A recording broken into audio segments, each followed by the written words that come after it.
Hello student, चलिए थोड़ा सा आगे पढ़ लेते हैं।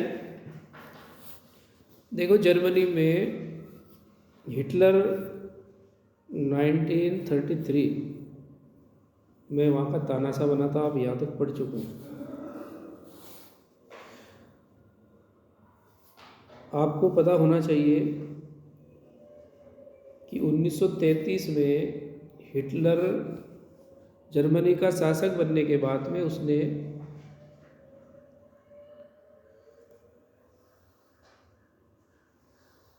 उन्नीस में आपने देखा होगा द्वितीय विश्व युद्ध शुरू हो गया था। उस द्वितीय विश्व युद्ध में हिटलर ने सोवियत संघ पर आक्रमण किया था और ऐसा कहा जाता है कि सोवियत संघ पर जर्मनी का आक्रमण हिटलर की ऐतिहासिक बेवकूफ़ी थी। उसे ऐसा नहीं करना चाहिए था। ऐसा क्यों कहा जाता है?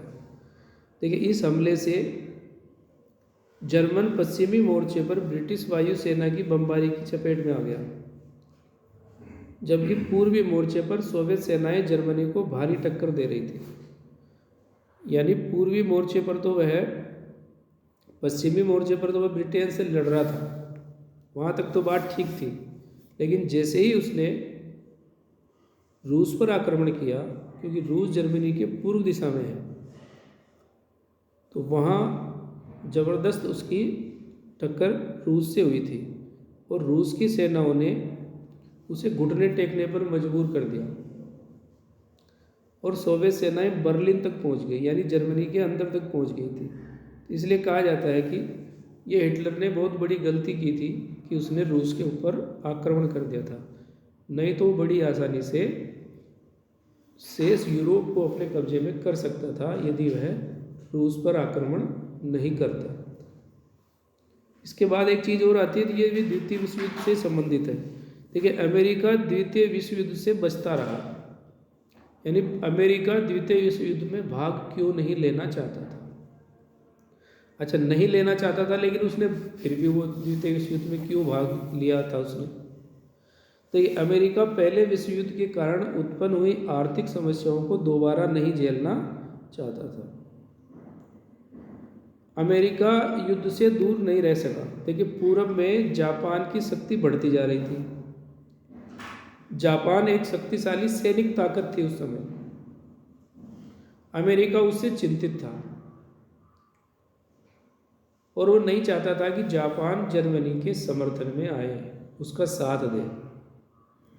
जब जापान ने हिटलर का साथ दिया, यानी एक तो जापान हिटलर के समर्थन में खड़ा हो गया और उसने पर्ल हार्बर पर अमेरिका के ठिकानों पर हमला कर दिया। पर्ल हार्बर जहां अमेरिका ने अपने सैनिक अड्डे बना रखे थे, वहाँ जर्मनी ने हमला कर दिया, जापान ने हमला कर दिया था।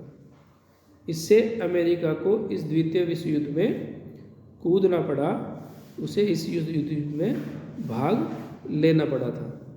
तो ये मुख्य वजह थी अमेरिका के इस युद्ध में। इसके आगे चलते हैं। आपको पता है नात्सी सोच के पहलू। नात्सी, जो हिटलर का शासन चल रहा था जर्मनी में, उसको नात्सी शासन कहा जाता है, क्योंकि उसी पार्टी का नाम भी नात्सी था। उसकी विचारधारा को नात्सी सोच कहते हैं। तो नात्सी सोच क्या थी? देखिए, नात्सीवादी जो है, ब्लांड नीली आंखों वाले नार्डिक जर्मन आर्य मनुष्यों को अच्छे मानते थे। ये उनकी पहली सोच थी। दूसरा, कि नात्सी विचार में यहूदी सबसे घटिया लोग होते हैं, वो ऐसा मानते थे। वे पैसे से प्यार करते हैं।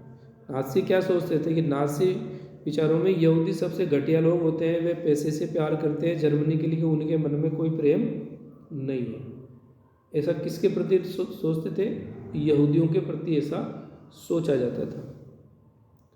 नात्सियों ने अधिक से अधिक भूमि पर कब्जा करने का प्रयास किया। जहाँ भी जर्मन आर्य नस्ल है, वह जर्मनी का आसानी से समर्थन करेगी। और वो ये मानते थे कि जहाँ जहाँ भी जर्मन नस्ल के लोग रहते हैं, वो आसानी से जर्मनी का साथ देंगे, ताकि अधिक से अधिक इलाका हम जीत लेंगे और जर्मनी का विस्तार करेंगे। नाज़ी लोग युद्ध के द्वारा विस्तार में विश्वास करते थे। अच्छा, नाज़ी जो परंपरा थी, नाजीवादी जो लोग थे, वो ये सोचते कि विश्व को युद्ध के द्वारा ही जीता जा सकता है। नाज़ी पार्टी लोकतंत्र और साम्यवाद का घोर विरोध करते थे। डेमोक्रेसी में भी इनका विश्वास नहीं था और ये साम्यवादी भी नहीं थी। जैसे रूस में साम्यवादी शासन की स्थापना हुई थी, ये उसमें भी विश्वास नहीं करते थे। इसलिए तो इनका रूस से भी झगड़ा था। अमेरिका क्योंकि लोकतंत्रवादी था, अमेरिका से भी ये झगड़ा था इनका। रूस साम्यवादी था, इसलिए रूस से भी इनका झगड़ा था। ये सिर्फ एक व्यक्ति का शासन, तानाशाही शासन चाहते थे। इनके अनुसार तानाशाही सर्वश्रेष्ठ शासन व्यवस्था ऐसा मानते थे लोग। अब नाज़ियों का प्रोपेगेंडा यहूदियों के खिलाफ असरदार। देखो, नाज़ियों ने जो प्रोपेगेंडा फैलाया, नाज़ियों ने जो बात फैलाई थी, वो असरदार क्यों साबित हुई?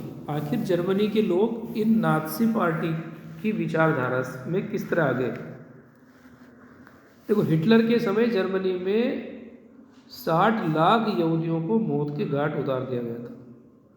60 लाख उस समय बहुत बड़ी संख्या होती थी, आज भी बहुत बड़ी होती है। 60 लाख यहूदी जर्मनी में मार दिए गए।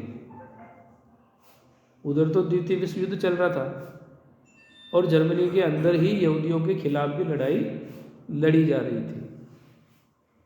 नाज़ियों ने जर्मन जनता में प्रचार किया कि यीशु की जो हत्या यहूदियों ने की, इसलिए इन्हें जिंदा रहने का हक नहीं है।